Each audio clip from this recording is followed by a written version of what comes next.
Welcome back Rajesh media टेलीलाइन ते join किया senior रहनुमा senior सियासतदान MNA रही चुका है, MPA रही चुका है, माइनॉरिटी विंग सिंध जा प्रेसिडेंट आहिनि, पाकिस्तान पीपल्स पार्टी सां उनजो ताल्लुक़ आहे। डॉक्टर लालचंद उकराणी साहब मूंसां गॾु आहिनि। डॉक्टर साहब तव्हांखे वेलकम चऊं था पंहिंजे प्रोग्राम में।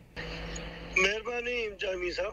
आप पीपल्स पार्टी के सिंध जे अंदरि टफ टाइम ॾियण जे लाइ हिकिड़ो इतिहाद ठहियो, जंहिंजो अॼु ऐलान बि थी वियो। MQM पाकिस्तान हुजे, GDA हुजे, JUIF हुजे, गॾिजी पीपल्स पार्टी सां इलेक्शन विढ़दा। पीपल्स पार्टी के सिंध जे अंदरि को एतिरो आसान न हूंदो हाणे इलेक्शन खटण जे लाइ, छा चवंदो? इम्तियाज़ साहब, तव्हांखे ख़बर हूंदी त जॾहिं बि इलेक्शन जा माहौल ठहंदो आहे तॾहिं पाकिस्तान पीपल पार्टी जे ख़िलाफ़ त अहिड़ा हिकिड़ा इतिहाद ठहंदा आहिनि। पर हमेशह 2007 जी इलेक्शन 8 खां वठी 13 खां वठी 11 23 ताईं उहे इतिहाद कामयाबु थिया कोन्हनि। कॾहिं 10 जमहूरी सितारा, कॾहिं 9 जमहूरी सितारा, कॾहिं हीअं कॾहिं होड़ा इतिहाद। पाकिस्तान पीपल पार्टी अवामी पार्टी है। पाकिस्तान पीपल पार्टी है लाॻीतो 3 टेन्यूर में अवाम जी ख़िदमत कई है। ऐं सम्झां थो त पाकिस्तान पीपल पार्टी ते पाकिस्तान जी अवाम जो काफ़ी एतमाद है। ख़ासि करे सिंध जे माण्हुनि जो त हिकिड़ो अंधो एतमाद थी वियो आहे त कमु पीपल पार्टी करे थी। रोटी कपिड़ा और मकान जो नारो हणी पाकिस्तान पीपल पार्टी जी गवर्नमेंट में नौकरियूं हमेशह मिलियूं आहिनि। डेवलपमेंट थी है पाकिस्तान पीपल पार्टी जे दौर में थी है। घर बि मकान मिलिया आहिनि, बेन हाउसिंग स्कीम उहा पीपल पार्टी दौर में मिली है। पर छा आहे जो जॾहिं बि इलेक्शन जा ॾींहं ईंदा आहिनि तॾहिं हिकिड़ा मौसमी मेंढक निकिरी ॿिरनि मां ईंदा आहिनि पाकिस्तान पीपल पार्टी खे ख़िलाफ़ प्रोपेगेंडा खणण में त पाकिस्तान पीपल पार्टी कंटिन्यू रही है, त उन्हनि हीउ कमु न कयो, हीउ कमु न कयो, हीउ कमु न कयो। पर उन्हनि खे शिकस्त हमेशह आई आहे। ऐं इहा मां तव्हांखे ॻाल्हि वरजाईंदो अचां त इम्तियाज़ मीर साहब 2008 में जॾहिं शहीद राणी मोहतरमा बेनज़ीर भुट्टो 7 में असांखां जुदा थी वई, असांजे ख़िलाफ़ वरी बि इतिहाद ठहिया। वरी 13 में उन खां मथे असांखे सीटूं मिलियूं, असांजे ख़िलाफ़ वरी हिकिड़ी मूवमेंट हलाई वई। वरी 18 में बि उहा साॻी एॾी ख़तरनाक मूवमेंट हलाई वई त पाकिस्तान पीपल पार्टी खे खेराईंदासीं। पर वरी 18 में बि असांखे उन्हनि खां 2008 खां 13 खां 18 में वधीक सीटूं मिलियूं। माना 100 जे लॻभॻि असांखे 100 MPA सीटूं असांखे मिलियूं। त आउं सम्झां थो त पाकिस्तान पीपल पार्टी खे अवाम क़बूल करे पई। अवामी पार्टी आहे त पाकिस्तान पीपल पार्टी आहे, ख़िदमत करण वारी पार्टी आहे पाकिस्तान पीपल पार्टी आहे, असांजी अवाम खे सम्झण वारी पार्टी आहे त पाकिस्तान पीपल पार्टी आहे।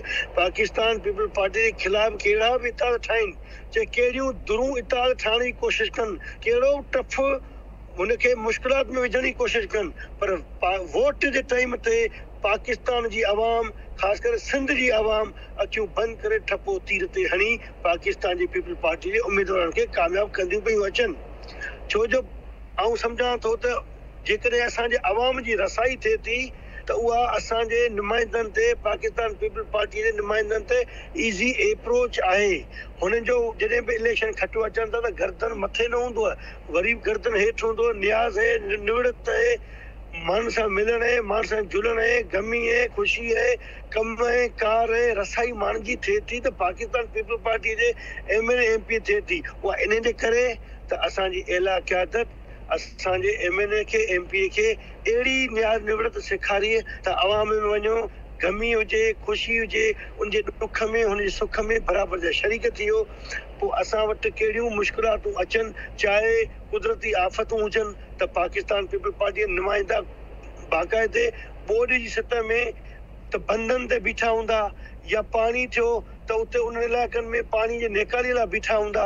तव्हां ॾिठो हूंदो त बिगेर पीपल पार्टी जे ॿिया जेके बि हींअर हुआ, PTI जा MP हुआ या MNA हुआ, 2 ॾींहं फोटो सेशन करे उन खां पोइ भॼी वेंदा हुआ, रड़ियूं करे, शोर शराबो करे। उन्हें ख़बर है त असीं ख़िदमत करे सघूं ई कोन था।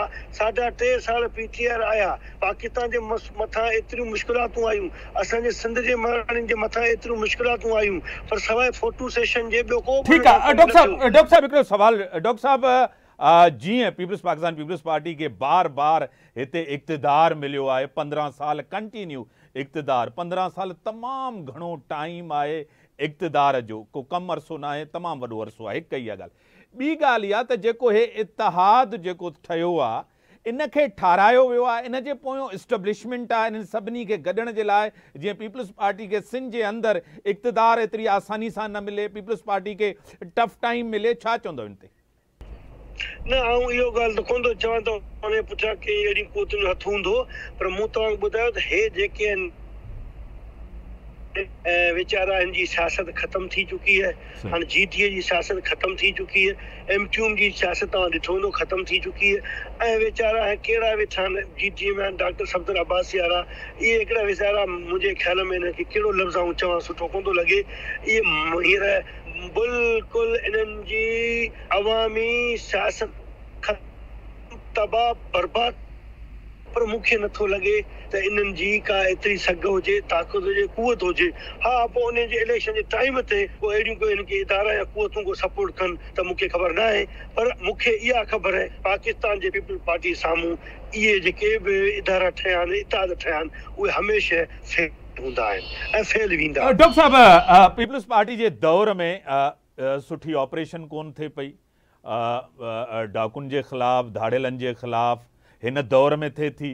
तव्हांजी पीडीएम जे दौर में डॉलर जहिड़े तरीक़े सां वञे पियो उहो कोन रुकिजे पियो, हाणे रुकिजी वियो आहे। ज़ख़ीरा अंदोज़ी, चीनी माफ़िया, सभु इहे माफ़िया, हाणे उन्हनि ते एक्शन थिए थो। तव्हांजे दौर में एक्शन कोन थिए पियो। सिंध जे अंदरि बेड गवर्नेंस जी इंतिहा, करप्शन जी इंतिहा, करप्शन जा केसिस नेब जे अंदरि हुजनि, FIA जे अंदरि हुजनि, हर जॻह तव्हांजे वज़ीरनि ते, MPs ते, MNAs ते रहिया आहिनि। डॉक्टर साहब, को इदारा कूड़ त कोन ॻाल्हाईंदा जो पीपल्स पार्टी ते एॾा वॾा चार्जिस आहिनि, करप्शन जा एॾा वॾा इल्ज़ामात आहिनि?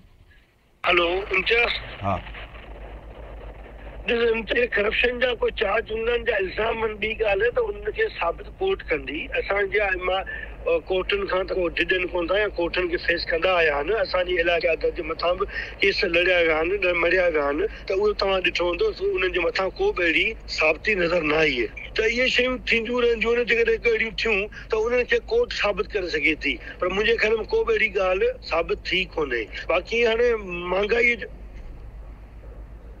हेलो, हा, आवाज़ अचे थो? हा, ॻाल्हायो, आवाज़ अचे थो। बाक़ी हर बाक़ी जेका हिकिड़े क़िस्म जी महांगाई हुई, महांगाई आहे, ऐं निगरान गवर्नमेंट जीअं आई है तीअं कोशिशि करे पई असीं उनखे बहितर तरीक़े सां कयूं, पर मुंहिंजे ख़्याल में ॾाढो ॾुखियो थींदो। इंटरनेशनल लेवल ते हालतूं तमामु ख़राबु लॻी पियूं आहिनि, असांजी मैशियत काफ़ी ख़राबु थी चुकी है। ख़ासि करे इन ख़राबु सूरत हाल खे ऐं ज़िम्मेवार ॾींदुसि पोयां 3.5 साल जेके अॻूणा थिया हुआ, त उन में असांजो हिकिड़ो अनाड़ी प्राइम मिनिस्टर नाई साहब आयो, उन मुल्क खे हलाइण जी हुनखे ख़बर कान हुई। उन खां पोइ PDM जी गवर्नमेंट 16-17 महीने में कोशिशि कई है उनखे बहितर तरीक़े सां पेश करण जी, काफ़ी शयूं बहितर थियूं हुयूं। हाणे उनखे बहितर करण लाइ निगरान गवर्नमेंट आई है, उन्हनि जो मुंहिंजे ख़्याल में वसरी ॻाल्हि कोन्हे। इहे 3 महीने लाइ 6 महीने लाइ आया आहिनि, ऐं इन्हनि जो फ़र्ज़ु बणिजे थो त को बहितर तरीक़े सां स्मूथली इलेक्शन कमीशन थ्रू का इलेक्शन कराई, त आउं सम्झां को जमहूरी पार्टी अची मुल्क जी ख़िदमत करे। बाक़ी हा, जेकॾहिं IMF वारा पंहिंजे उन सिस्टम ते मुतमिन थी था निगरान सेटअप जे परफॉर्मेंस मां, उनखे को 1 महीनो 2 महीनो 3 महीनो फ़ाइदो वठी वधीक हलिया विया त मूंखे इन सिस्टम जी ख़बर न आहे, पर जेसि ताईं पाकिस्तान में इलेक्शन न थींदी तेसि ताईं निगरान गवर्नमेंट कुझु नथी करे सघे। निगरान गवर्नमेंट जे मथों मकबूल बाकर साहब केयरटेकर पर CM आहिनि सिंध जा, उन जे मथों बि अॼु जीअं त इतिहाद जे ऐलान सां गॾु इहो बि चयो वियो त अॼु ताईं पीपल्स पार्टी जो सिस्टम हले थो। मतिलबु अॼु बि CM हाउस में उहे माण्हू वेठा आहिनि जेके मुराद अली शाह साहब जा लॻल हुया। अॼु बि पीपल्स पार्टी उते क़ाबिज़ आहे, अॼु बि पीपल्स पार्टी जा ऑफिसर्स वेठा आहिनि, अॼु बि पीपल्स पार्टी खे उहे सपोर्ट करनि था, ईंदड़ इलेक्शन में बि सपोर्ट कंदा। छा चवंदो इन ते? न, एक्चुअली छा आहे त मक़बूल जस्टिस बाकर साहब CM में तव्हां ॾिठो हूंदो त असांजो पाकिस्तान पीपल पार्टी जो इन निगरान सेक्टर में को हिकिड़ो बि वज़ीर सपोर्टर वज़ीर न आहे जो पाकिस्तान पीपल पार्टी जी को मिनिस्टर खयो हुजे, को हुनजो भाउ हुजे, को सौट हुजे, को हुनजो पुफीअ पुटु हुजे, को मामे पुटु हुजे। पर इहे इल्ज़ामात लॻंदा ईंदा आहिनि त जेकॾहिं का निगरान सेक्टर में आहे, चाहे लाज़मी निगरान सेक्टर सिटिंग गवर्नमेंट हूंदी ऐं अपोजिशन जी मिली मुशावरता थींदी हुई, त एक्चुअली हींअर तव्हां ॾिठो हूंदो त सभिनी ख़बर इन में को कैबिनेट में पाकिस्तान पीपल पार्टी जो हिकिड़ो वज़ीर कोन्हे त पोइ कीअं वेठा हूंदा। बाक़ी ब्यूरोक्रेट ऑफिसर आहिनि, ऑफिसर त उहे ई आहिनि। कुझु हुतां ऑफिसर कढी, हिकिड़ो एसपी हुतां कढी वरी ॿिए ज़िले में रखंदा, ॿिए मां कढी डीसी टे ज़िले में रखंदा। जे सीएम हाउस या अगरि ऑफिसर हूंदा, प्रोटोकॉल ऑफिसर हुजनि या ॿिया हुजनि, त उहे लाज़मी ऑफिसर उते लॻल ई हूंदा न। पाकिस्तान पीपल पार्टी जी गवर्नमेंट ख़तमु थी पर ब्यूरोक्रेसी ऑफिसर त उहे त ख़तमु कोन थिया आहिनि, उहे चेंज थींदा। हिकिड़ा हेल्थ मां निकिरी वेंदा, वरी एजुकेशन में वेंदा, एजुकेशन निकिरी वरी ॿिए डिपार्टमेंट में वेंदा, वर्क सर्विस में वेंदा। ऐं नथो सम्झां त हींअर बि इहो को तव्हां चओ था त पाकिस्तान पीपल पार्टी जी गवर्नमेंट पई हले, निगरान सेटअप जस्टिस महबूब बाकर साहब जे निगरानी में हले पियो, कमु करण जी कोशिशि कनि था। ऐं सम्झां थो त 3 महीना 4 महीना बहितर हू पंहिंजी परफॉर्मेंस खे जहिड़े नमूने सां कोशिशि कनि पिया। कैबिनेट जी मीटिंग थी, जस्टिस साहब थोरो घटि में घटि इन लेवल में बहितर परफॉर्मेंस में वञे पियो। जेकॾहिं अहिड़े तरीक़े सां बहितर अमल तरीक़े सां सोने अंदाज़ सां सुठे अंदाज़ सां जेकॾहिं इलेक्शन टाइम ते करायो आहे त आउं सम्झां थो हीअ हुननि जी कामयाबी हूंदी। बाक़ी परमानेंट हलाइण इन्हनि जो निगरान सेटअप जो वस जी वॾी महिरबानी डॉक्टर साहब, वॾी महिरबानी डॉक्टर साहब, तव्हां टाइम ॾिनो। पाकिस्तान पीपल्स पार्टी जो पॉइंट ऑफ व्यू अची वियो नए इतिहाद जे हवाले सां, इलेक्शन जे हवाले सां, निगरान सेटअप जे हवाले सां, मैशियत जे हवाले सां ऐं सिंध जी गवर्नेंस। 15 साल पीपल्स पार्टी हुकुमरान रही, परफॉर्मेंस तव्हांजे साम्हूं हुई। नाज़रीन, ब्रेक जो टाइम थियो आहे, ब्रेक खां पोइ